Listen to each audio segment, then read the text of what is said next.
Hello, and welcome to a beginner's guide to Pokemon Snap speedrunning. My name is CC Neverender. Most people call me CC. As of this recording, I have a 2141 for my PB, which is pretty significant. So, let's talk about Pokemon Snap.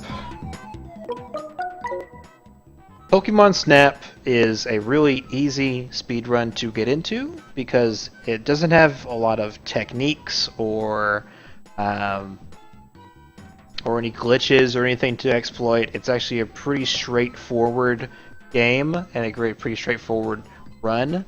But the real test as a speed game is really optimizing it down. Like whenever people start running the game, they usually have like 35 to 30 minute runs. I think my first was like a 36-minute run. And eventually you try and shave off like 10, 15 minutes from that to a point where you're at about just over 20 something minutes. As of now, the world record is 21:07. But we'll get to that in a little bit. So, Pokemon Snap casually is a pretty short game, and it's a pretty short game. Yeah, it's pretty easy. So, there are a few things that we need to get out of the way before we start the tutorial here. So, there are two things that I'm going to go over in different videos, but I'll just briefly go over them. This one, there are cart mechanics to the game. Pokemon Snap is a pseudo on-rails shooter game. When I say that by pseudo on-rails, you are moving forward constantly. You don't have the ability to like just move around at your own will. However, you do have some options as to how you actually navigate. You can control your speed in some sense by the way that you're looking, and you can also control the direction that you're moving by the way your camera is looking. And there's a few things that we do to utilize that to our advantage. So, before we get started, let's talk about the main goals of the speedrun. Pokemon Snap is a game that is about getting the most points in the fewest number of pictures. It is also about menuing, and it is also about lag reduction. So, let's start with the lag reduction. The Nintendo 64 utilized most of its hardware to run this game, and in such, whenever there are a lot of things on screen, a lot of polygons on screen, the graphics chip has a bit of a hard time actually processing all of the things that are happening on screen. So in some scenarios, when you're like entering a new room or loading a new area, or there's just a lot of stuff going on screen, and we don't need to be immediately taking pictures of anything, we will usually look at the sky or at the ground or at a wall in order to reduce the amount of things that are on screen. And by doing so, we reduce the amount of work that the processor has to do so that it actually processes the game laglessly, so that you're actually moving at the rate you're supposed to be moving and not being slowed down because it has to actually do stuff. So that is one of the things that we do. When you're first starting out, it's not something you really need to be working on. Obviously, if there's nothing else to do, like on Beach, for example, Beach has like a 30-second stretch in the beginning where you're really not doing anything, but we want to be focusing on lag reduction there. But at other times, it's not a really big thing that you should be worried about when you start. Hello, Gil Ross. Give me a minute. I'm actually doing a video. So lag reduction. So yeah, just try to do that. And if it's too much, don't worry about it. That's more of like an intermediate to advanced part of the run. The next thing is menuing. Again, menuing is one of those things where it's not a huge deal, but you'd be surprised at how much time you can save by doing proper menuing. And that kind of plays into the taking the fewest amount of pictures and getting the most amount of points, is that you need to know exactly which pictures you plan on submitting to Professor Oak exactly when you go in, so that you can move from one picture to the next and submit each one like in a line, so that instead of flipping through pages and pages of pictures and being, I can't decide if I like this one or this one more, or this one or this one, I don't know what it is. You just take one picture, you know exactly where it is, you know that it's like down, left, left, left, or sorry, down, right, right, right, up, right, bottom left, right, right, or something like that. Like, you know the exact pattern of the pictures that you're going to be taking. So that is one of the things in menuing that you have to learn. And it's not too hard. Once you get in the swing of things, it's the same pictures you're going to take every single run. I don't know, it just becomes second nature at some point. As long as you're paying attention to the actual pictures you're taking and the actual movements and stuff that you're doing, it actually becomes pretty easy to get used to. So the thing about the points is that there are certain barriers in the game that prevent you from going forward unless you meet the requirements, and the only way to beat the game is by passing all of the barriers. As of yet, we don't have a way of getting to the end without doing all these things. So let's work backwards. So the game starts whenever we enter our name here in a second. Whenever you press the accept button, that is when time starts, and time ends on the red text when it is saving at the end of the game. After you have taken a picture of Mew, Professor Oak will be like, "Congratulations, you did great. Press A to save." And when you press A to save, it will do the red text, and that is the end of the time. So in order to get to that point, you have to take a picture of Mew. And in order to get a picture of Mew, you have to get to Rainbow Cloud, which means that you have to have taken a picture and submitted a picture of all 6 signs. There is a sign for every level. We will go over that in a little bit. In order to take pictures of those signs, if you take a picture of them whenever you want, but they won't register until you complete the level Valley, which is the last level, and you take the secret exit and talk to Professor Oak, who will tell you about Pokemon signs. At that point, you can start submitting Pokemon signs. So you need to be able to get to Valley in order to get to that point. In order to get to Valley, you have to take 40 unique pictures of Pokemon. Since you can only submit 1 picture per Pokemon, you just swap it out if you get a new one. You need to take 40 Pokemon pictures. So that's a requirement. So that is the minimum number of Pokemon that we can take in this run, and there are ways to do just that. Usually you need to have a little bit more points or something, and you usually get more than 40, but the minimum that you can get is 40 pictures. In order to get all of the signs, you also need the Pokeflute, which is 130,000 points, which is the minimum required points to have at the end of a run in order to finish it. So the run consists of usually trying to get 130,000 points as soon as possible, which we can do at the end of the previous level, which was Cave. So you can get 40 unique pictures and 130,000 points by the end of Cave, if you do everything right. That's kind of a tough thing to do, so don't expect to be doing it at the very beginning. Listen, CC. Okay. So, in order to get to Cave... Hey, this is a video. You can go back and you can rewind it, okay? I understand that it's a lot of information. It's a lot going really fast. But this is a YouTube video. You can pause it and you can go backwards. So if I'm going too fast, I apologize. I just want to actually get all the information out while it's on my mind. I'm on a roll here, so don't stop me. Okay. So, in order to get to Cave, you have to use the secret exit out of River, which requires Pester Balls. Pester Balls you unlock Pester Balls with 72,500 points. As you can see on my splits here, it's 72,500. So you need to get 72,500 before you can finish River. Let's see, finish River by completing Volcano. In order to get to Volcano, you need to be able to... Not something you're giving info.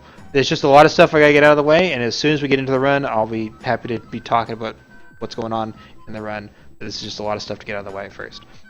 You need 72,500 in order to get Pester Balls. You need to have apples to get out of Tunnel to go to Volcano. You need 24,000 points to get apples, which we can get pretty quickly after Beach. So, that being said, I think we are all ready to start a tutorial run. Technically, picking one character is faster than picking any other number, but it saves frames, so don't worry about that unless you're going for like world record or whatever. It's really not that important. So again, timing starts here in a second. So 3, 2, 1. We won't time this one because I'll probably be pausing in between. I don't think that'll be any value. So let's go ahead and start in 3, 2, 1, go. Alright, so here's where you would start time, or you would have started time back there. So here we have Professor Oak. Professor Oak has lots of text boxes. If you see people playing the Japanese version, Japanese text is richer, meaning that it contains more information with fewer characters. So the Japanese version actually saves about 30 seconds over English just by being fewer text boxes. It also moves a bit faster than the English text does. So Japanese is technically faster, but again, that's only 30 seconds, so it shouldn't be that big a deal. So in order to get past this, you have to hit A or B in order to progress. There are a few ways of progressing through this text. I always suggest mashing B. So by pressing B, you progress text, you will never repeat text, and you will not use any of the menu options. So there are times where there's a thing called the Pokemon report, and that is a time waster because it loads a different menu, and then you have to leave before you can go back to a course. So you don't want to do that. So mashing B is the safest way to progress through text, and if you press it fast enough, you'll actually fill the text box. It won't scroll slowly, it'll actually fill it up. So we'll go ahead and do this so we can talk about this more. If you press A, you'll just keep repeating. The other way that people do it is you can hold B and press A. That's a pretty fast way. And it registers the B instead of the A so that it will not repeat text. But mashing B is faster. Technically, alternating between B and A is your fastest way of progressing text, but it's also dangerous because you can always hit the A button and restart the text. So let's go ahead and get started with Beach level. Alright, so if you are not paying attention, there is a short tutorial in this game, and it requires you to take a picture of Pidgey. If you time it right, you can pretty much progress without worrying about it. You do want to wait a second on the first Pidgey, because if you get it like the exact frame that it comes into picture, it's actually worth less points than if you wait for the text to appear and then take a picture. That one's worth about 300 more points. Doesn't seem like much, but it's going to help, trust me. You need every single point that you can get in this game. So you need to be aware of that. After the 3 Pidgeys, there is another short text box that shows up right before Doduo comes out. So don't forget to press A to skip that one. And then Doduo will pop out. You'll take a picture of him. So we're going to go ahead and look forward. In this case, we don't really look at anything. We'll look at the floor here, or we could look in the sky. One of the reasons why we would look in the sky is there's going to be a visual cue that we need to look at in order to get a good Butterfree. But before we do that, real quick, there is a camera mechanic in this game that most people probably don't know about. So whenever you are zoomed in with the camera, you can only look so far. However, if you let go of the camera and you like if you want to go look up further, you can hold up or down technically because it's inverted. You would look up past the level that you can normally look at, and then you can zoom in the camera and then let go of the camera, and you will be looking up higher than you can normally reach because it sort of puts the camera cursor high up on the screen, and then you can center that so that you're actually looking higher than you normally can. So that is a way to do that. So we're going to look up in the sky. This is normally how far you can look, but by doing that we can look a little further up. So once we see those Pidgeys come into frame here on the top, those are the three Pidgeys that we saw at the very beginning of the game, the tutorial. Those three Pidgeys are going to fly overhead. At that point, we're going to go ahead and we're going to lock the camera. We're going to look. You could put the cursor, or sorry, the control stick in the upper right side, so that way are you looking down and to the right. Oops, sorry. And you're going to look at this cloud right here. It's kind of hard to see. There's a few clouds. I'll point it out here in a second. But you're going to want to look right here by this cloud, and Butterfree. Oh, never mind. Butterfree is normally right there. So that's the Butterfree you want to take. You want to be looking at that cloud. Normally there's a good cycle where if you're looking at the cloud at the right time, it'll come into frame, and that's how you get like a good 3,000 point Butterfree. That's the one you want to take.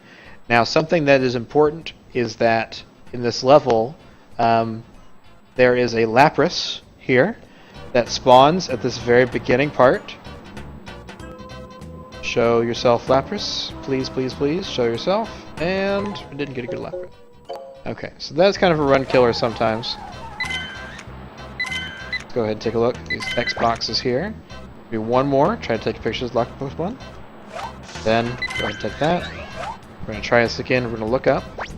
But one of the reasons why we need to take a picture of this Lapras is that in this game there are photo events, which are essentially by taking a red dot picture, which is a perfectly centered picture.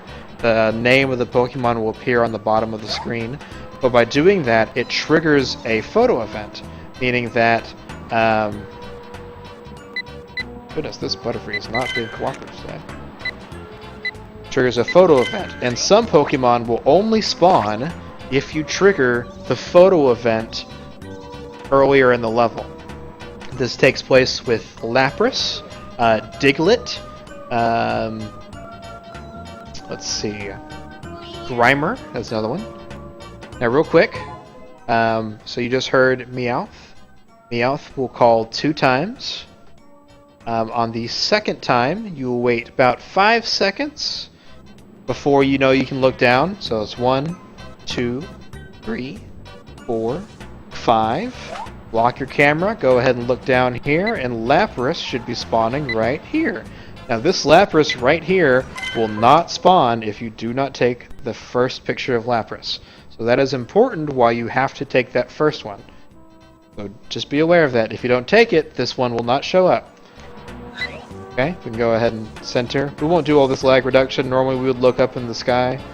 Let's go ahead and look at our pretty beach level. We don't get to look at this one very often.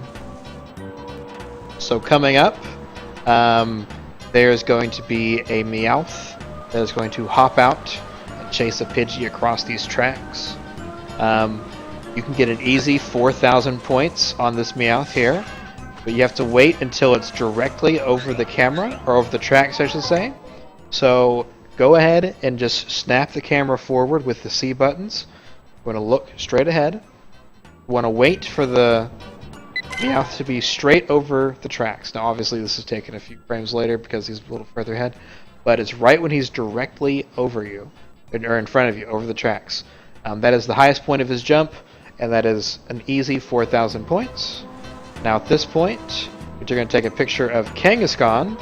Now because Kangaskhan is looking away from us, Kangaskhan is always going to be bad points.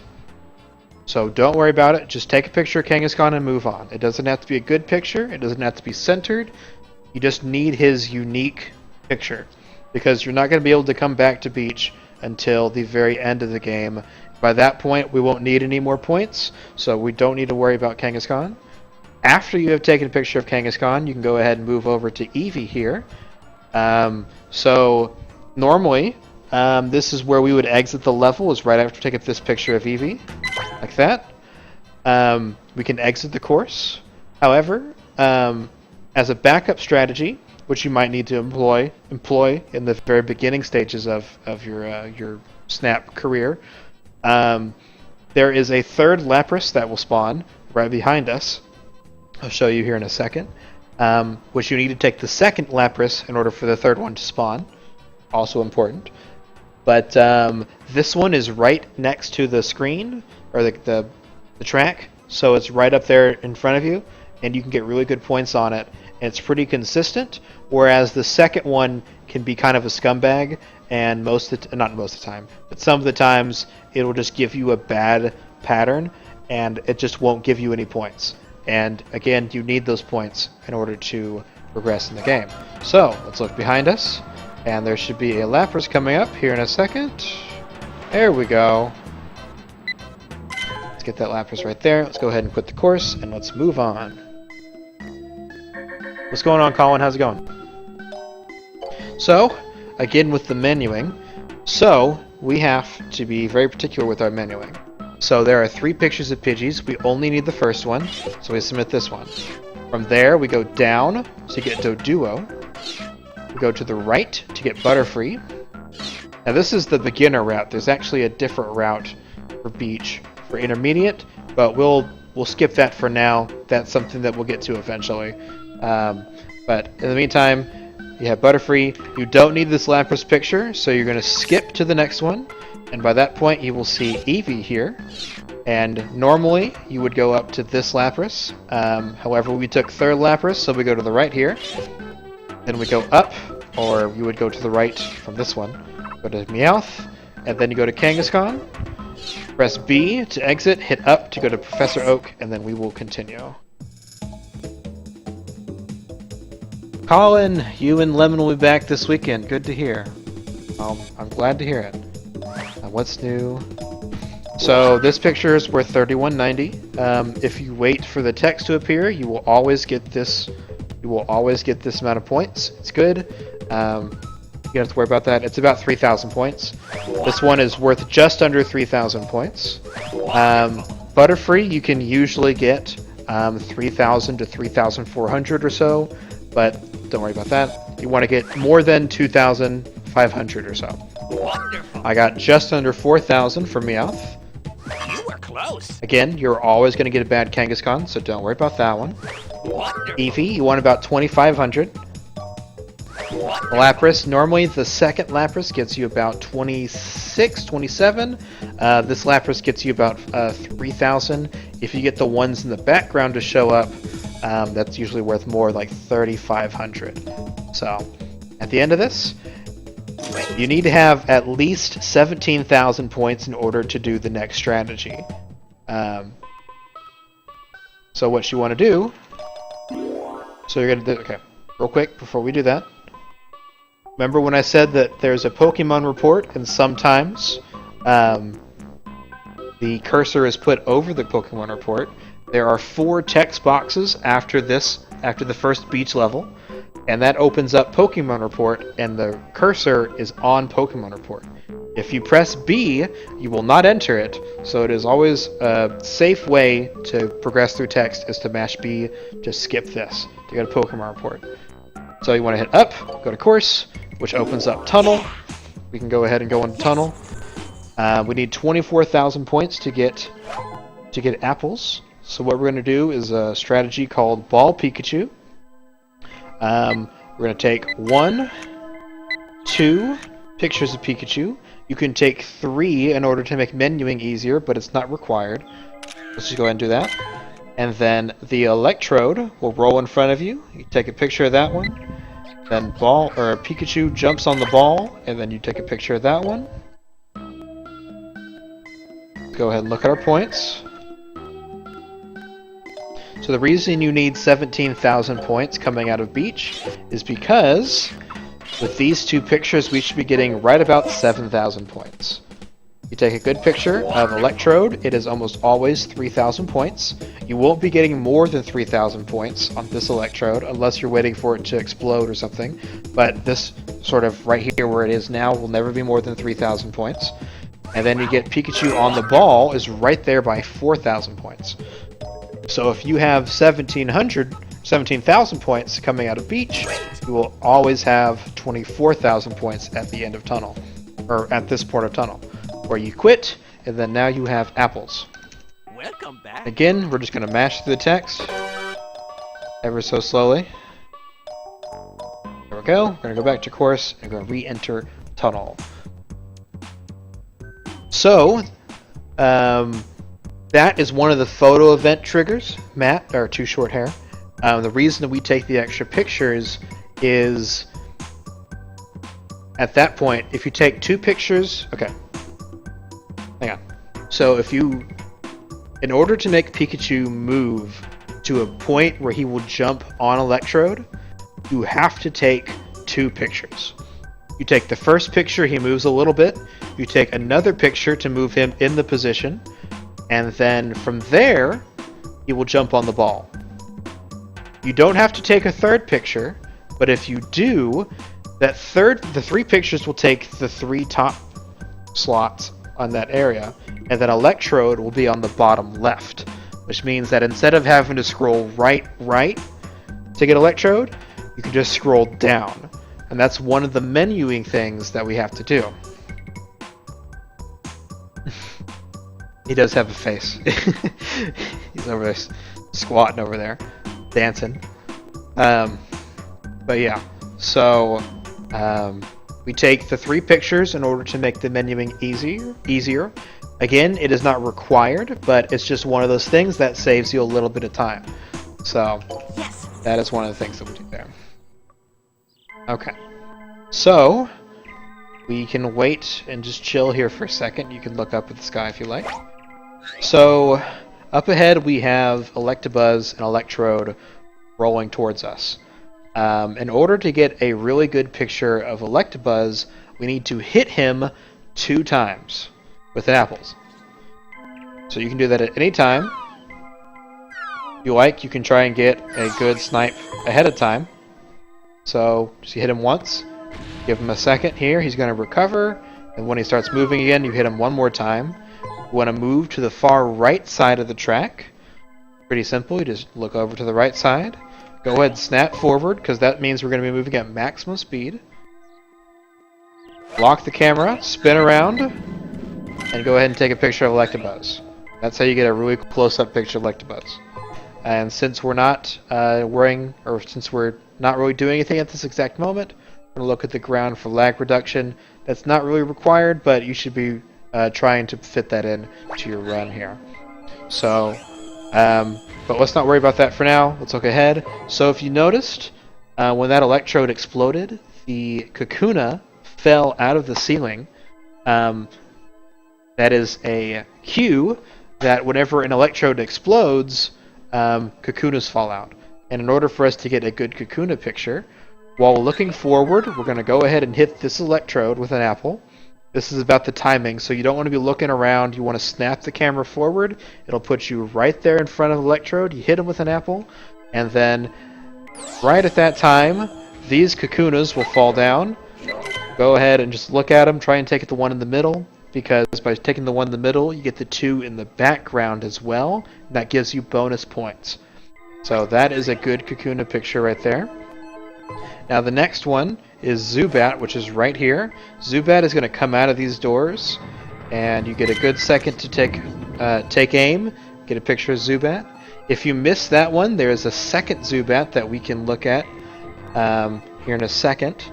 Now we are entering the egg room, There's nothing to do here for a little while, like 10-15 seconds. So we're going to keep looking around or looking up for lag reduction. But at some point, you do have to look down because out of this pool, we're going to get a Magikarp, which jumps out and then goes back in. You cannot get him to come back out, so you have one shot. You have one shot to get that Magikarp. You need that Magikarp. Don't forget him.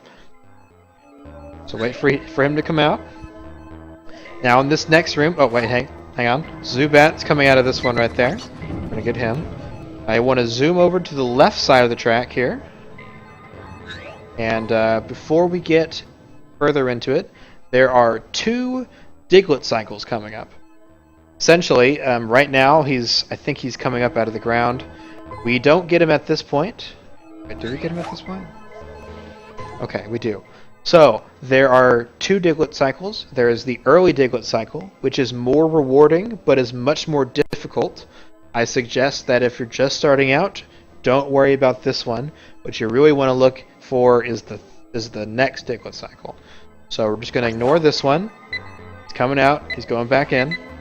He's going to come out one more time. We're going to be a bit closer to him. Boom. Take a picture of him. Now that's the first one. We're activating a photo trigger. So he's going to move to his next position. He's going to come back out. We're going to do the same thing.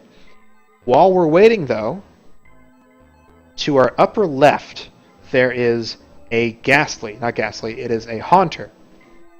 We want to take a picture of that Haunter. So go ahead and look up here and take a picture of him. It's pretty quick, and if you miss it, he'll come back around, so it's not the end of the world. But in the meantime, don't forget about Diglett. If you miss a Diglett cycle, he will return to the very first one, which ruins everything. You won't get any good points for it. So remember, don't forget Diglett.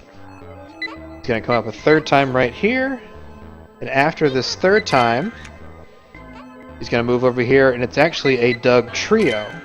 And he will spawn 2 here, if you so desire, and then 3 more will spawn even closer. But we don't really worry about the 3. We usually just stick with the single on this cycle.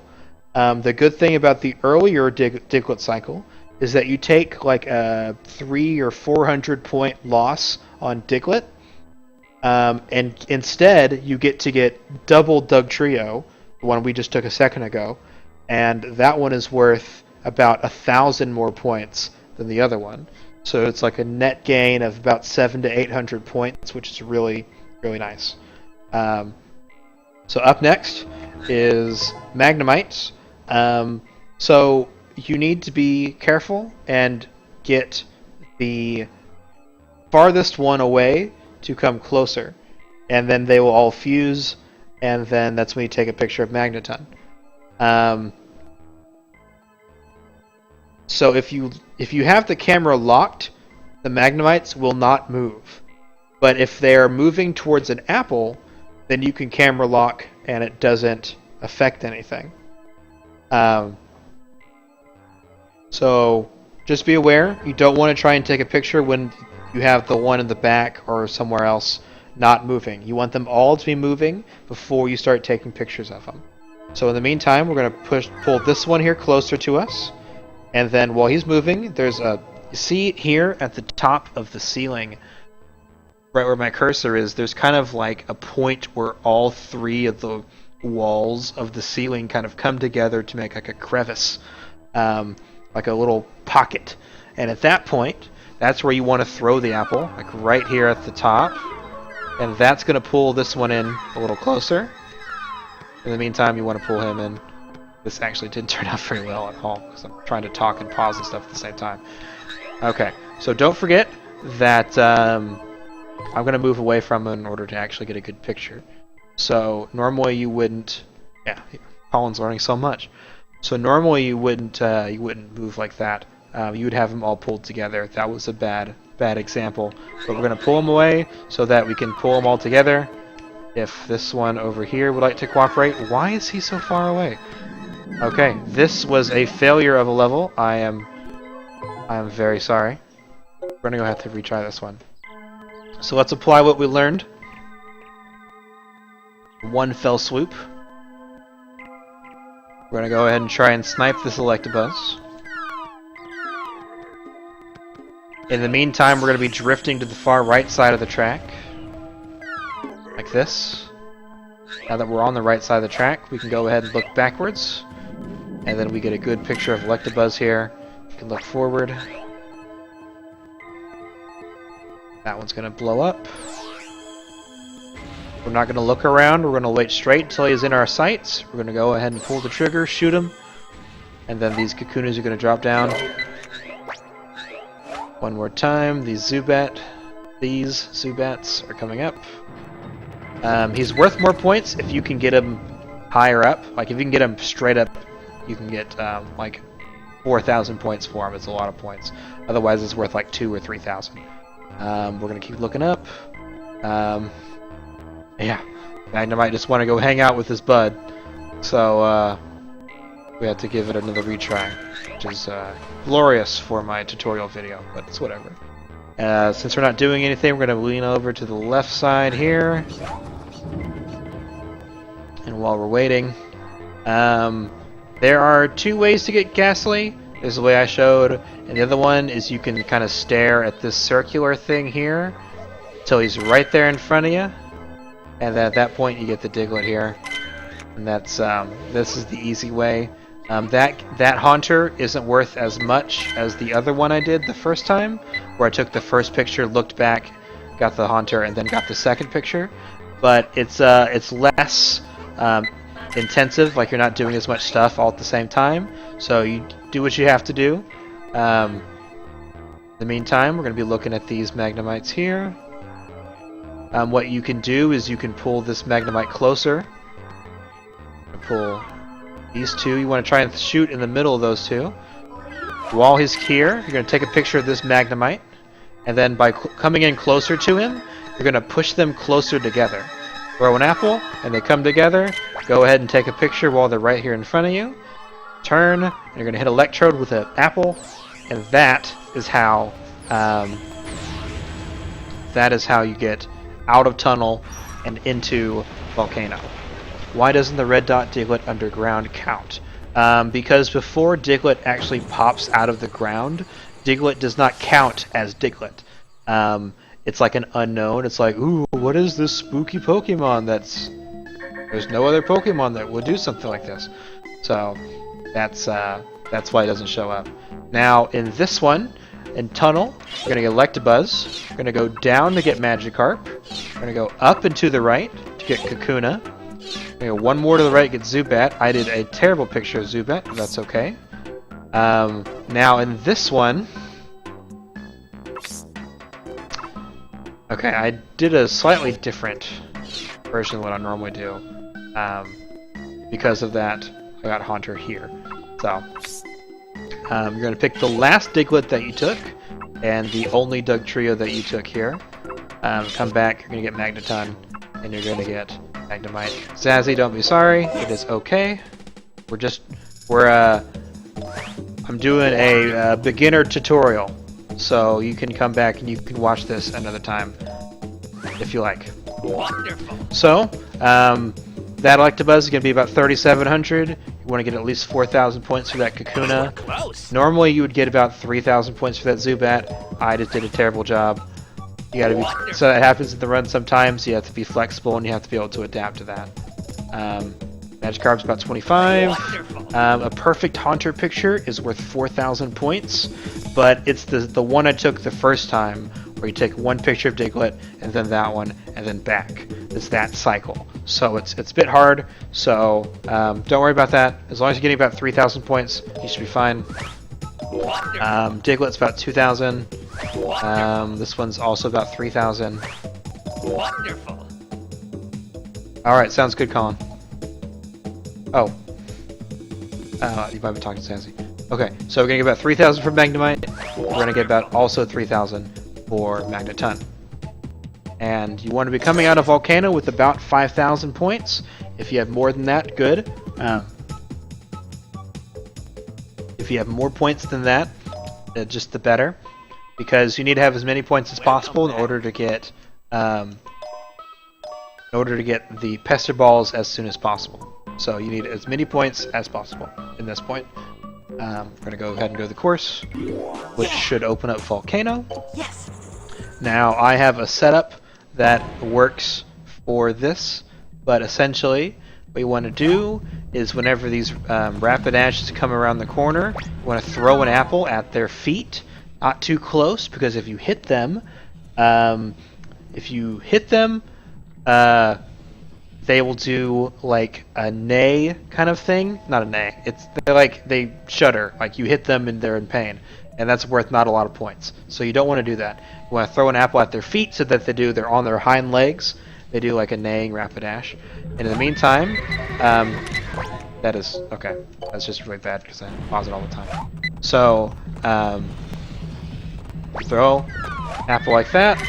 Get a picture of Rapidash. That's a good 3,000, 4,000 points. Here we have Vulpix. There's some apples to bring Vulpix to you.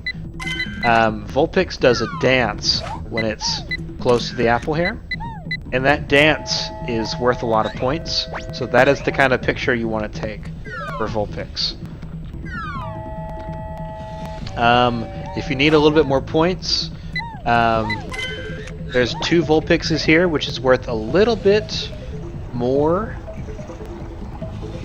It's worth a little bit more points to have 2 of them, so you can do that if you're struggling. Like I got a bad Zubat, so I needed to get the double Vulpix just so I get a bit more points. Coming up, we have the Charmander Magmar section. I usually call it the Char Cycle because so those 2 Pokemon ahead of us are kind of all over the place, and they kind of just move about as they want. What we need to do is we need to bring them together. And how we do that is we throw apples. So one of the ways that we get the most amount of points out of this is we throw an apple to Charmander, which is further away than Magmar, so that Charmander gets to the apple first. When he eats the apple, he kind of jumps for joy and he does a little dance. That is the most amount of points you can get for Charmander, so you want to get that picture. And then when Magmar is shooting fire at him, you can take a picture of him, and that's good points for that. So how we're going to do that is we're going to throw apples in the lava to bring them a little closer. They're nice and close. Oh, beautiful. Beautiful, guys. Thank you so much. Charmander gets it. We just barely got him. We just barely got him before Magmar got to him, so we got good points. While Magmar is shooting fire, take a picture of him, and then this Charmander is going to evolve into Charmeleon because he just got beat up, and he says, say no to bullies. So he gets up and he's big and strong, ready to fight another day. So that is the 3 pictures you take. Awesome, thank you for the host, I appreciate it. So you take Charmander, then Magmar, then Charmeleon. You want Charmeleon eating an apple because that's worth more points than him on the ground or just not doing anything. Those are just things that you kind of have to learn. You have to learn which poses, which animations are worth more points, and that's just something you have to learn. So that's how you want to do that. Next, we have Moltres coming up. You can hit the apple or the egg with an apple, and it'll bounce into the lava. And there are 3 different pictures for Moltres that we can take. I did a separate video for that. You can look at it. But how it works is that there is the one where he's turned away from you when he comes out of the lava, which is the smallest amount of points, but is the fastest, because after Moltres, we can leave the level. We only need 6 pictures in this one. After Moltres, we can leave. So that means there's the out of the lava one, which is the fastest. There is the poseless, which is he's turned around and facing you, but he's not doing his little pose.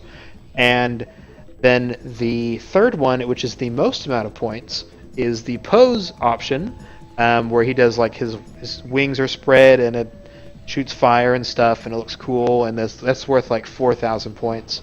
You're probably going to want to go for him or the pose one, because that one is worth just the most points, and you're going to be needing a lot of points when you're starting out. In the meantime, if you need more points, like you know that you're You're way behind. You need even more points. Up ahead, beneath the Moltres, is the two Magmars there. And you can throw an apple in between them, and they'll do the same thing where they fight over it, and they'll blow fire at each other. And that is the fighting Magmars, and that is worth more points than the other Magmar. So, depending on how many points you need, depends on if you want to do that strategy or not. It's you lose time on it, but it's better to lose a few seconds to get a whole bunch more points, so that you can do the faster strategies later on. Thank you, Awesome. I appreciate it. So we're going to throw an apple here in the middle. They're going to come up. We're going to take a picture of the closer one. And now at this point, now we can leave the level. Took a few more pictures than I needed to. We got Rapidash. I'm going to take this picture of Vulpix. Normally we wouldn't take more than one picture of every Pokemon, so we would just submit everything. But this time around, I took a few pictures of Vulpix, so I have to be careful of what I'm submitting. Like in that case, I took 2 pictures of Magmar. I don't want to use this one. I'll use that one. I'll use this one. Let's get Moltres.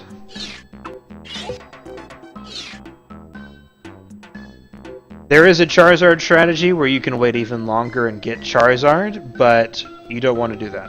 You don't ever want to rely on Charizard because it's like a 30 to 40 second time waste, and it's not even that many points. So, if you have to, you can go for Charizard, but I would not suggest it. Get to the point where you don't need to do that anymore. Wonderful. So we got 3,000, Wonderful. got 3,800, got 32, Wonderful. 3,000, Wonderful. 45, and then we got the Fighting Magmars here, which is worth 5,500 points, which is really, really good. So that puts us at 72 or 74, 340. Now, if you notice, we need 72,500 for Pester Balls. So we are already at our point threshold in order to get Pester Balls, which is good. But the thing is, though, is that we don't, because we just unlocked River, we can't get River and Pester Balls at the same time. So because you can't get both of them, River trumps Pester Balls. So you can go to River, and in order to get Pester Balls, you have to submit a picture to Professor Oak. So, if you're playing on the N64 version, this is where you get a big time save called Early Pesters. How it works is that you literally take a picture, because that Poliwag is at the very top of the screen. That Poliwag counts as a picture that you can submit, even though it's worth like 100 points. You still get to submit it, and you still get Pester Balls. That is Early Pester. If you're playing on a virtual console, you will not be able to do this trick because that one doesn't count. Because it's behind the brush, it's too obscure, and the picture detection won't pick it up. So for VC, you want to be throwing apples in the river here so that a Magikarp appears, you take that picture, and that's how you get out as fast as possible. So there's that one. If you don't have enough points coming in, you need to be able to get some more points. So what we can do in order to catch up is you want to throw some apples at these Poliwags. It takes a little bit to get used to get the height and all that. But if you hit stupid Poliwags, come on now. These Poliwags will run downhill, and that is how you get a good picture of them. There's that. And you can also get, if you need just a little bit more points, you throw an apple at this Bulbasaur, and that's worth like 4,000. So that's already like 7,000 points that you can get really quickly, pretty easily as well. With just apples, that should be able to get you Pester Balls. If you need to, you can just keep doing, River until you have enough points. At that point, you can leave, but you have to be aware of how many points you need so that you can leave the level as fast as possible. You don't want to dilly-dally because that just wastes more time because you have to do River again anyways. So you don't want to do as little as River as possible. Wonderful. So we just got 7,000 points. I didn't need all those, but I went ahead and I took them, so I have plenty of points here. At this point, now we have our Pester Balls. We can go ahead and go back into river. Yes. Where did Magikarp go? He went up and then back into the water, and then I reset the level so that I didn't have him in the list. So that the second time around, I didn't actually take a picture of Magikarp. Yeah, I restarted the level, which means I restarted all the pictures that I took. We can go ahead and we can throw Pester Balls at that one. We can get a little bit more points for doing that because he's in the background doing his little deal. As long as Bulbasaur is eating that apple, he's worth a lot of points. When he's doing the flip, that's also part of the same animation, so it's the same. You don't have to wait for him to do the flip. You can get him when he's just eating.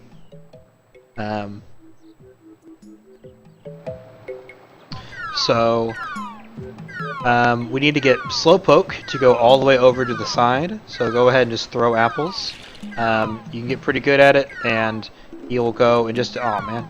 Ruined it. Just a few apples, he'll make it all the way over there.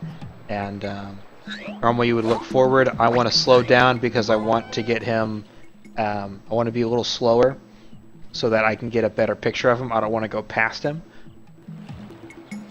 So he's going to be fishing for apples. So what we're going to do is a whole bunch of stuff all at once. The idea is that we're going to, we're going to take a picture of him right about here. When he throws his tail up, you're going to look up, and there's a Shelder that's going to bite down on his tail. And that Shelder is going to move, like, it's going to be right where the P in pause is. So it's kind of a weird way. It doesn't really move the way you might think it would move. It's going to move over to the left and a bit down. So we're going to look right here, and we're going to get that Shelder. Now, when it's on the tail and it's evolving like that, it's worth a lot of points. So you definitely want to get that Shelder. There are other Shelders in the level that you can get, but they're not worth as much, so you just ignore them. You don't want those. Now we have a Slowbro. What you can do is for maximum amount of points, you can throw an apple next to him and he will eat it. That's worth a lot of points. Or, just to make things simple, throw an apple in the river, he's going to turn around, and then you can go ahead and take a picture while he's looking at you. Because if he's not facing you, he's not worth that many points. So, if you need to, if you feel like your Slowpoke pictures aren't that high quality or high points, you can take a picture of the second one here.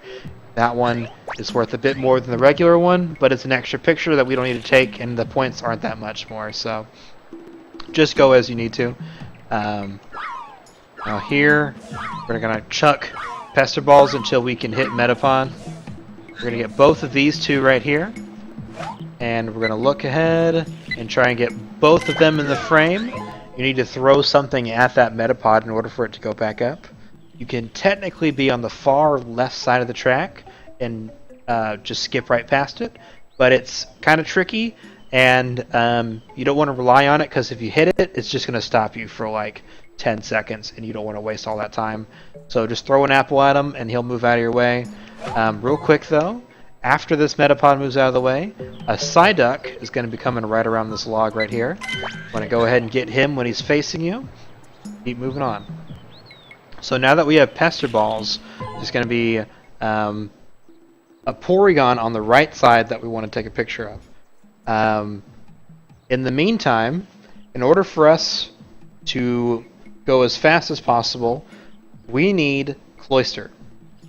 So Cloyster is one of the few RNG spots in the game where he is, or it, I guess.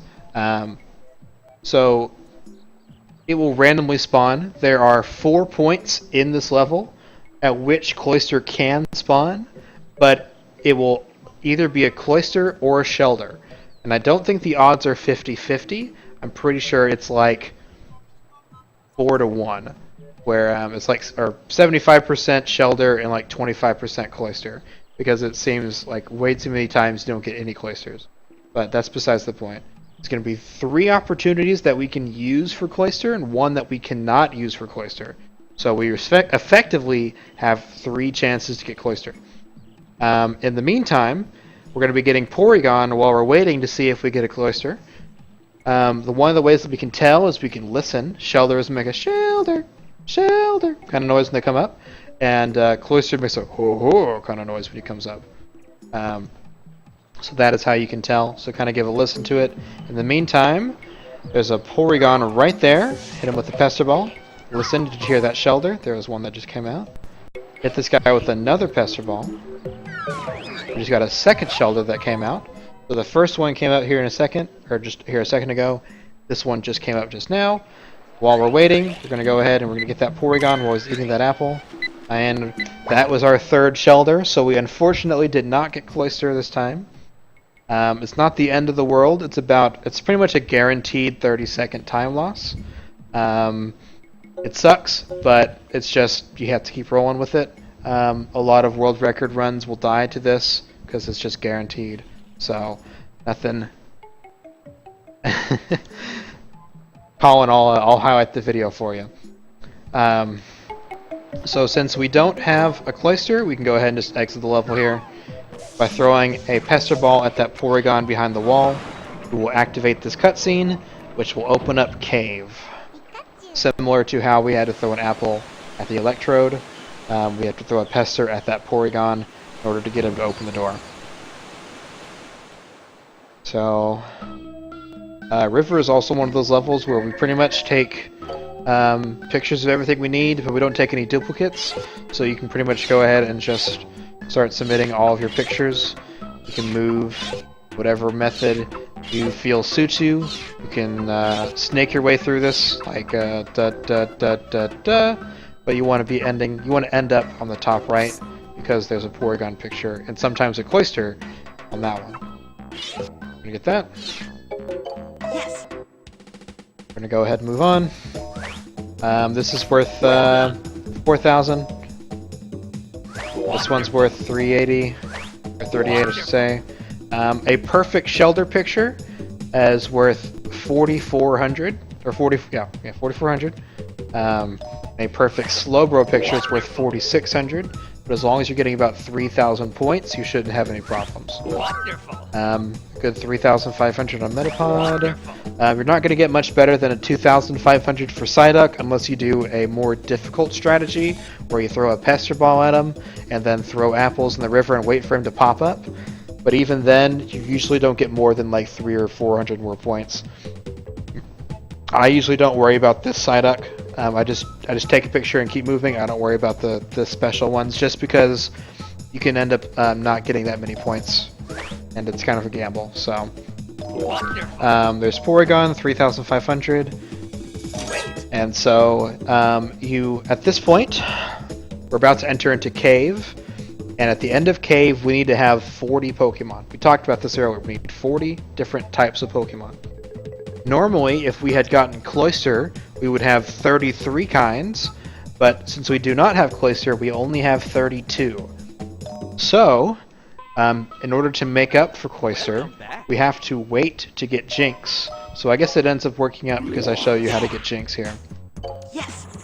So I guess it all works out in the end. So here we're going to have another one of these photo trigger events. Right over here to the left side, there's going to be a Grimer that pops up off in the distance. You do need to take a picture of that Grimer because here in the next room that we're about to enter into, there is a Grimer who is going to be on this bottom platform. Not down here, but he's going to be right down here. So this Grimer right in front of us will not spawn if you do not take a picture of that first Grimer. Now you need to take a picture of this Grimer, not just for points, but because this is the only one that is within reach for you to transform into a Muck, which you need for the run here. So the strategies that we do is you need to throw Pester Balls at it. You need to throw 3 Pester Balls at it in order for it to evolve into a Muck. If it's not facing you, it's not good points. However, a way that we can get around that is if you take a picture of it after you hit it with the Pester Ball. So you hit 1, it does this little dance kind of thing.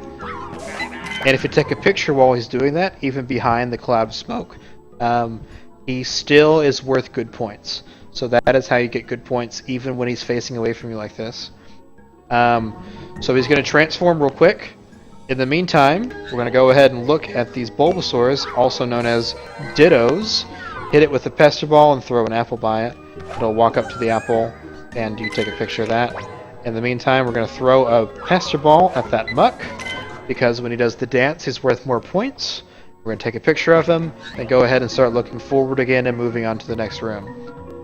If you have a good Bulbasaur/Ditto setup, you can get 2 Dittos in the same picture, and that's worth more points. Now coming up, we have Jigglypuff. Jigglypuff is going to come around, and we're going to wait for her to come right up here. Now what it's going to do, Jigglypuff is going to dip down, and then come up, and then right next to us. And so wheezing or coughing is going to be right behind that Jigglypuff. So we're going to take 2 pictures in quick succession. It's going to look like this. Down, and then up, and then that picture of coughing right there. Next we have Weeping Bell, also known as Juking Bell, because a lot of times Weeping Bell will make random stops and will juke and just mess up your throws. You want to take a picture of Weeping Bell before he comes into the pool. We're going to go ahead and knock him in with an apple or a Pester Ball. Either one works. It's going to sink in. And then right now, Victory Bell is going to be jumping out of the pool. You can take a picture at any time when he's jumping out of the pool, and it's worth all the same amount of points. Like that. So you don't have to worry about waiting for him to come out or getting at the top of the jump or anything like that. Just go ahead and take a picture. At this point, if we had gotten Cloyster, we would normally exit out of the level.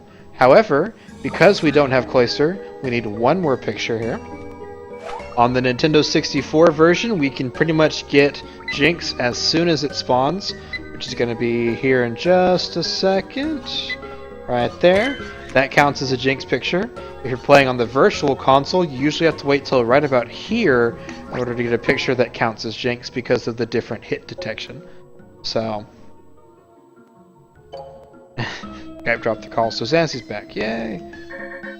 Alright, so in this one, we had to take a picture of Grimer first. So do not take a picture of Grimer. Or do not submit this first picture of Grimer. Go ahead and hit down to get to Muck. Go ahead and take care of Jigglypuff and Coughing here. Go up for Grimer on that one there. Get Ditto. And then we can take the last 3 here. Or 2 here, 3 here, depending on which ones you're using. Yes. And now we will have 40 different types of Pokemon. Wonderful. Gonna be about probably 3,000 points on all these here. Yeah. Wonderful. 35, 3,000, 38. Jinx is usually not worth much, so we just ignore that one.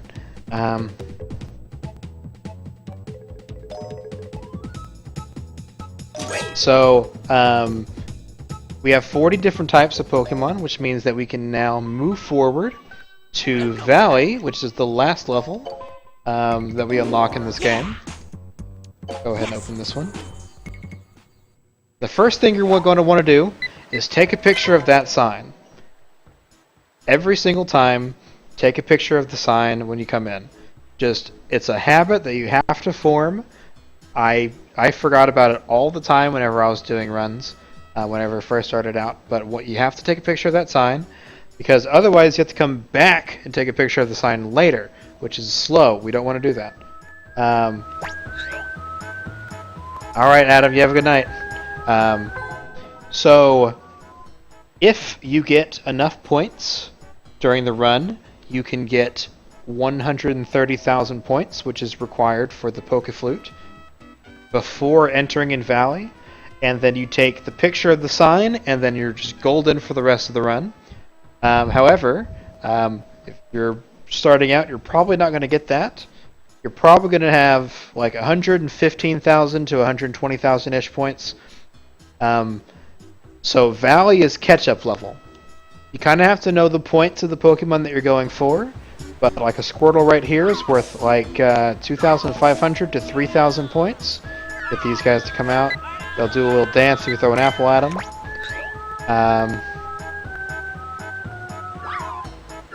So I'll show you all the major Pokemon that you can get. There is a Magikarp that exists right in this little patch of water right here. You have to throw a Pester Ball at it, and then it'll eventually flop out, get hit by the Mankey, and fly across the screen. We'll talk about that in a second. You knock down that Geodude and get that Sandshrew right there. Geodude is worth about 2,500. Sandshrew, if you throw an apple and bring him to the coast, when he does those jump for joy here, that's worth about 3,800, so that is worth almost 4,000 points. In order to get Sandshrew, or Sandslash, and Graveler to come down off the wall and appear, if we can take a picture of them, you have to knock both the Geodudes down, and then that Graveler and that Sandslash will appear. So while we're kind of chilling here, we're going to come up against Gyarados. And if at any point you're pretty sure that you have enough points to hit that 130,000, you can stop taking pictures. But if you just need more stuff, you can always just keep taking more pictures. That Magikarp is going to fall out of the sky from earlier, and he's going to hop into the waterfall. And here we have Gyarados. So Gyarados is worth about 4,000 points, which is a good picture. However, on the Nintendo 64, Gyarados has a lot of particle effects, and Gyarados makes the game run really slow. So what you want to do is you want to keep him off screen for as long as possible. Wait until he does a little roar here, and then you can do that. Turn around and get a picture of him, and then turn back around so you don't have to look at him anymore.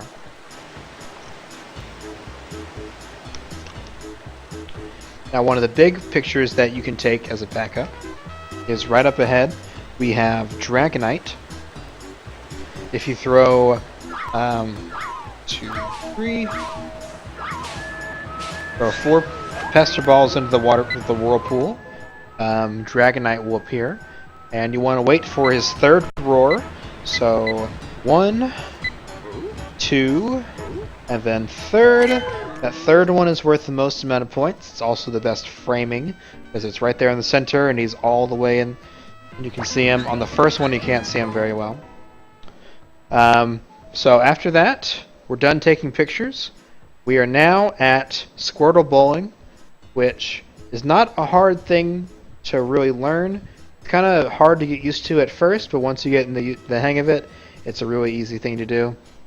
In order for us to get to the secret exit, in order to talk to Professor Oak and progress the game, we have to throw a Pester Ball at Squirtle, which will launch him in his shell up the hill, and he's going to hit Mankey. That's going to knock Mankey off the back of the mountain. He's going to fall to a position where we can hit him with an apple, or a Pester Ball. Now, the good way to set this up is that instead of looking at Squirtle, you want to look at Mankey, and you want to wait for Squirtle to come into view. Then once Squirtle is lined up with the Mankey, just like that, throw a Pester Ball, and he's going to come right up the mountain and knock him off. If you do it too early, you'll send Squirtle off to the left, and he's going to miss it. If you do it too late, send him off to the right, he's going to miss him. So at that point, that you pretty much just wasted your entire value level, which is already like a 3-minute level. So that's pretty much a run over at that point. So you don't want to miss that. Now, if you're feeling lucky, you can throw mountains over. If you know where Mankey is, you can set up what's called a Mankey Snipe, where you can hit Mankey over the side of the mountain. I didn't do my regular setup, so I messed that up. But you can just wait till you come around the side, and you can throw another Pester Ball at him and knock him out. That's going to open up this level here. After a short little cutscene, we're going to get a whole bunch of text boxes from Professor Oak. Oh. So at this point, if you press A at the end of it, he's going to repeat the text. So we don't want to press A. We're just going to mash B. Get through all that text. Real easy. It's going to put us here on the Pokemon check. Submit that sign. So because we just talked to Professor Oak about the sign, he will now recognize this sign that we just took. Before that, if you had taken a picture of a sign, it would not have registered. It would have said it's like a question mark and it didn't count. But now we can start submitting signs. So the reason we take a picture at the start of the level is if we didn't, we'd have to finish this, then go back in the level, take a picture, go out, resubmit it, then go back, and then you can continue. So it saves a lot of time to just do it this way. We're going to go ahead and submit our pictures. We're going to see how many points we get, just so you have an idea of what pictures you need to take, how many points you're going to need. These are pretty amateur pictures. I didn't even take the best ones for some of them, like the Sandshrew and the Gyarados were pretty poor pictures. So this is pretty much what you're going to see as like a beginner. 3,000 points for the Squirtle, 2,500 for Mankey, about 22 for Geodude, get about 26 for Sandshrew. Wonderful. You can get almost 4,000 points for Sandslash. If you had gotten Sandslash out faster, you'd be closer and you would get more points. That's 3,500 for Graveler, good points. About 35 for Gyarados. Get right about 4,000 points for Dragonite. Then we get the Pokemon sign. And in total, let's see, I had 25.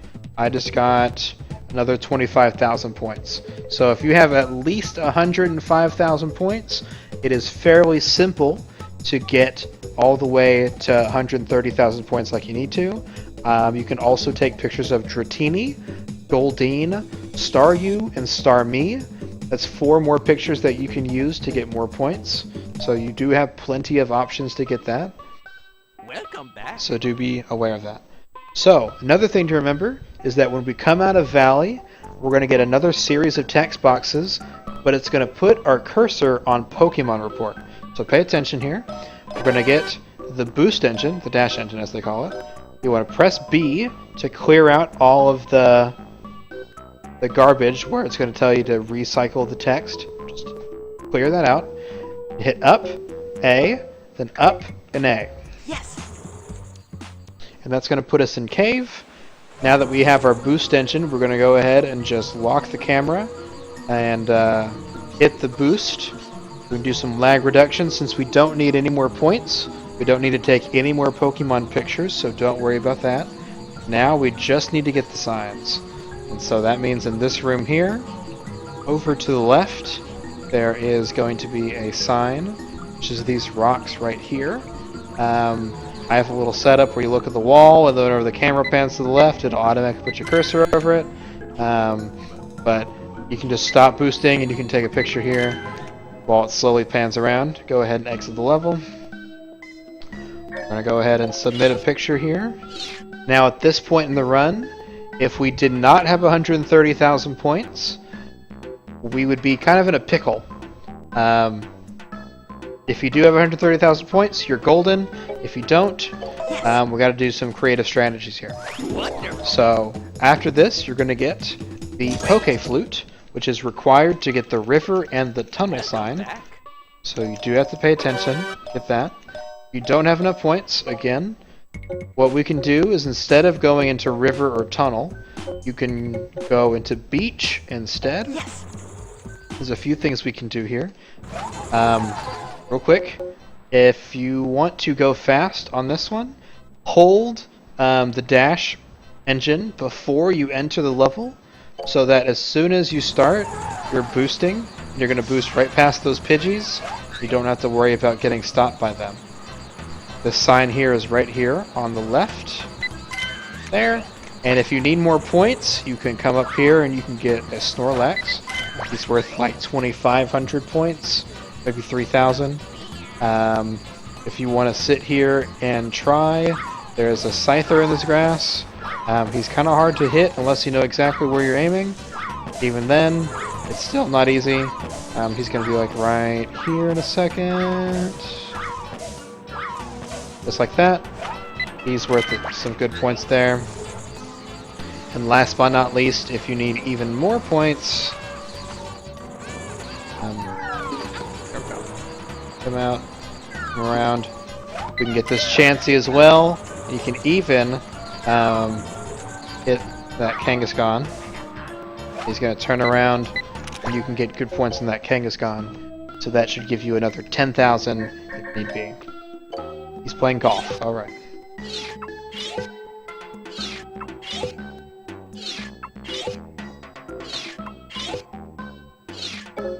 Yes. Let's see here. Wonderful. That was worth 3,000 for Snorlax. You were close. Scyther, because it's facing away from us, is not worth that many points, which sucks, but whatever. Wonderful. Get 3,000 for Chansey. You can get another 3,000 for Kangaskhan. Again, since we know we don't take another picture of him, that's the best you're going to get. Wonderful. So, that's another 10,000 points. At this point, if you still don't have 130,000 points, Welcome back. I mean, you're going to have to go back and you're going to have to find a level where you can get more points on, because there's not much left. You can go into Volcano. There's a couple places you get some more points, but anyways.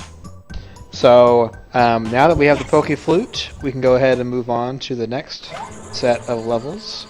I have a tutorial on how to skip this section. It's a pretty easy setup, just like that. You would zoom, let go, and do all that. But if you try and boost all the way through, you will not be able to just skip past them. You have to be on the far right side. And a good way to skip that is throw an apple at Electabuzz, and you can go ahead and skip past that Electabuzz and keep moving on instead of getting stopped. Because if you get stopped, it's a lot of time wasted. So in this room, normally we would boost and we would just start chucking apples and trying to get Pikachu to come really close. So in order for us to get the sign in this level, we have to activate Zapdos, and Zapdos is going to turn the power on. That power is going to reveal the Pokemon sign. A little tip that somebody told me that I didn't know whenever I first started running this is that Pikachu has to be within range of the egg in order for it to activate the egg. And for it to activate the egg, you have to play the Poke Flute. But as soon as you play the Pokemon Flute, if Pikachu is too far away to activate the egg, it will start doing a dance or whatever, like a flip. However, it will not play the electric sound at the very beginning. If it plays the electric sound at the very beginning, that you know that Pikachu is within range. So like right now, you hear that zzz noise? That's the electric sound. That means that you are within range of the egg, which means you can go ahead and you can start boosting now. And you can look back. You can see that Zapdos is coming out. You don't have to wait for him to do that. You can just keep boosting, and the power will be turned on automatically. And then right up ahead, you get right about here, that sign is going to turn on. It's going to blink a little bit.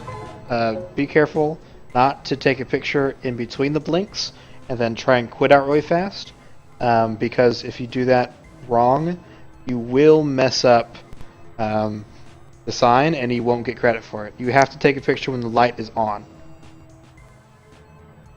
So do be aware of that. Sometimes it'll troll you. You think you got it just fine, and then it takes it away from you. Yes. So, careful with that one. Wonderful. Next up, we're going to move on to... Welcome back. We're going to move on to Volcano. So essentially you want to be chucking Pester Balls into this little volcano here. The window is kind of tight in order to get that. There's a couple of setups that we use. See this this line in the skybox right here, where it transitions from a light to a dark sky? If you aim your cursor right here, not necessarily in the crevice, right where these two things meet, a little bit to the right of that. So essentially it's directly over the volcano, right here. If you throw a Pester Ball right there as soon as possible, like right now, that's, I wouldn't say guaranteed, but it's a pretty accurate setup to put it right there in the volcano. And even if you miss it, just keep aiming up a little higher and higher every time, because that'll shorten the distance in which it goes. And then, yeah, so that's how you do that. What about fast kidding flicks? I assume you mean the swag strat where you do that. Yeah, there's another strategy that's even faster. It's where you boost and throw at the very beginning of the level, but that one's pretty tough, and I wouldn't suggest trying to master that at the beginning. Just get to where you're consistently getting the sign. That way you can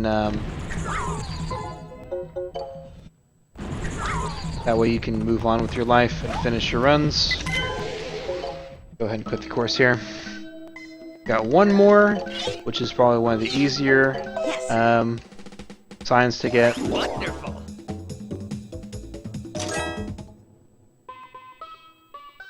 Welcome Correct. back. Last but not least, we go into River. This is the other one that you need the Poke Flute for. Go ahead and just start boosting from the beginning. We're going to kind of come around this corner here, and Vile Plume is going to be sleeping, or whatever it's doing. Go ahead and move a little closer. Go ahead and activate your Poke Flute, and now we just wait for the smoke to clear. 3, 2, 1, there we go, and we can go ahead and quit.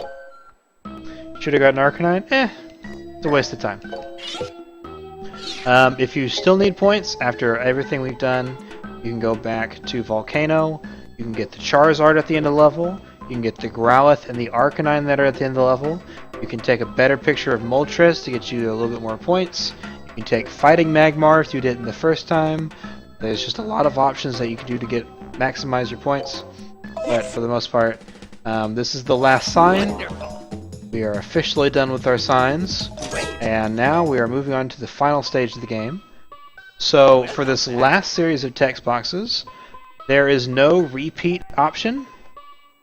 So because there is no repeat, press A or B or whatever to repeat the text, we're going to mash the hell out of B and A. Just go ahead and alternate back and forth, because B will not take you out of any menus.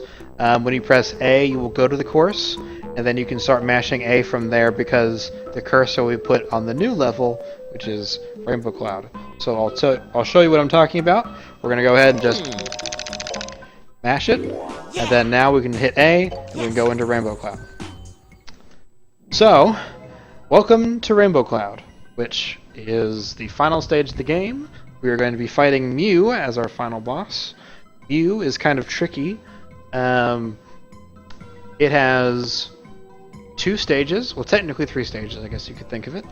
The first stage is the blue orb, which has set patterns, but they're not in the same order, if that makes sense. So, like, it'll go left, then it'll go right, it'll go left again, then right again, then left, kind of hang there, go right, like it has all these sort of patterns that are pre-programmed into it. However, they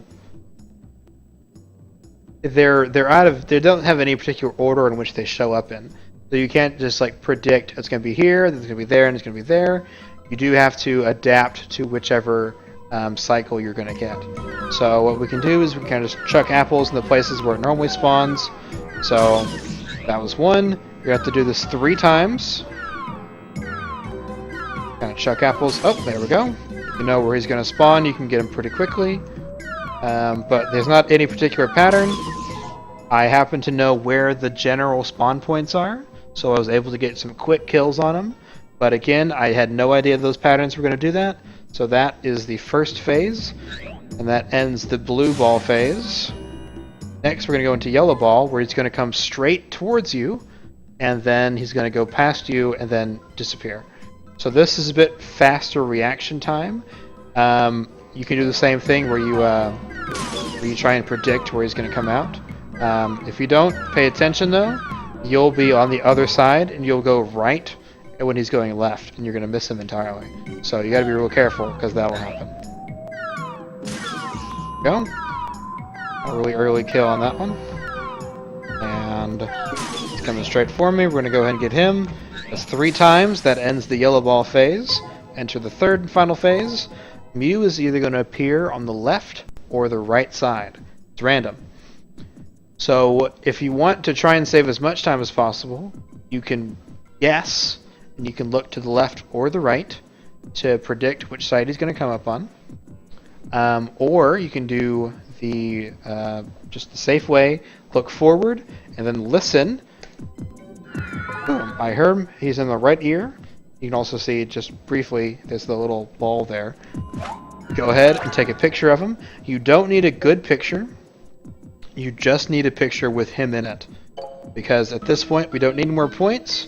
We're going to go ahead and just submit the picture to Professor Oak. We're going to get out of here. We're going to mash through all that. We've got 8,000 points. Great. Boom, we have 170,000. Welcome back. At this point, we're just going to mash A and B. You made it. See We're going you. to get to the end of it, and you hit A or B or both to save and time. So that is how you speedrun Pokemon Snap. Now there's a few things that I didn't really go into a lot of detail in this run on. Mainly cart mechanics, which I'm going to make a video on that.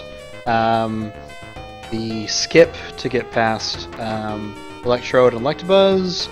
There is the Moltres. There's all these setups to get the most amount of points for all these different types of Pokemon. But that is for more advanced runners. Whenever you have, whenever you feel comfortable playing this game, go ahead and move on to the better strategies. There's a lot of ways to save a lot of time from what we just did. There is the Beach Pikachu strategy, which I made videos for almost all these things, so if you're looking for more information, there's plenty of it out there. Quality video, 9 out of 10. Thank you, Colin. If you're looking for more information, there is plenty out there. I did individual level guides. I did individual Pokemon guides, setups and strategies and discussions on different things and why you should do one versus the other. But hopefully this guide has helped some of you out there, and I hope to see more Pokemon Snap runners in the near future. If you are happy with your time and confident and want to join the competition, you can head over to speedrun.com. It's like /PKMN Snap, or just search for Pokemon Snap. There's a leaderboard. We also have a Discord, which you can either tweet at me and I'll get you a link. Just let me know, and we'll be happy to let you in the Discord where you can talk with us and ask as many questions as you like. Colin's going to get world record because he learned so much from this video. If you have any questions, feel free to leave a comment in the video or send me a tweet directly. You know, feel free. We're a pretty friendly bunch of speedrunners, and we like to see new runners. So if you're on Twitch, we will probably show up in full force. So be prepared for that. But anyways, I hope you all have a wonderful evening, and I hope everyone learned something. And good luck on your future speedruns.